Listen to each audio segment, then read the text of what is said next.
वळूयात पुढच्या बातमीकडे। 1000 आणि 500च्या नोटाबंदीच्या समर्थनार्थ भाजप युवा आघाडी आज रस्त्यावरती उतरली आहे। गेल्या 2 महिन्यांपासून सीमा भागात होणारे दहशतवादी हल्ले नोटाबंदीनंतर थांबले असून देशाच्या शत्रूची खऱ्या अर्थाने आर्थिक नाकाबंदी झाली आहे।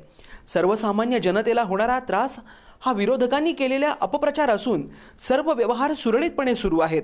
2 दिवसांपासून सर्व बँकांचे व्यवहार पूर्ववत आहेत। पंतप्रधान नरेंद्र मोदी यांनी घेतलेल्या ऐतिहासिक निर्णयाचं समर्थन करत आहोत अशा आशयाचे फलक घेऊन मोटारसायकल रॅली काढण्यात आली। यावेळी हनुमंत पवार, श्रीकांत शिंदे, श्रीराम कुलकर्णी, अंकुश जाधव, हरिदास पडळकर, सुब्राव मद्रासी यांच्यासह कार्यकर्ते उपस्थित होते। ऐतिहासिक निर्णय घेतला। या निर्णयामुळे पाकिस्तानमध्ये होणारी घुसखोरी, पाकिस्तानमध्ये होणारे हल्ले, दहशतवादी हल्ले हे पूर्णपणे थांबले गेले आणि त्याचं आम्हाला जास्त कौतुक आहे या गोष्टीचं। आणि काल परवा काही पक्षांनी त्याचा विरोध म्हणून रॅली काढली, फेरी काढली। आम्ही आज समर्थनासाठी सर्व भारतीय जनता पार्टीचे कार्यकर्ते एकत्र आलेलो आहोत।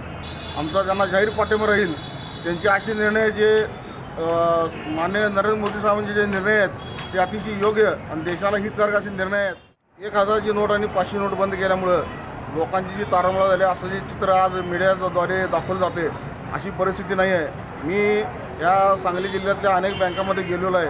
आता जर तुम्ही अलीकडे 2 दिवस बघितलं तर बँकेत रांगा अतिशय कमी आहेत आणि देशासाठी प्रत्येकानं जरा 1 महिना ही कळ सोसावी अशी माझी त्यांना नम्रतेची विनंती आहे।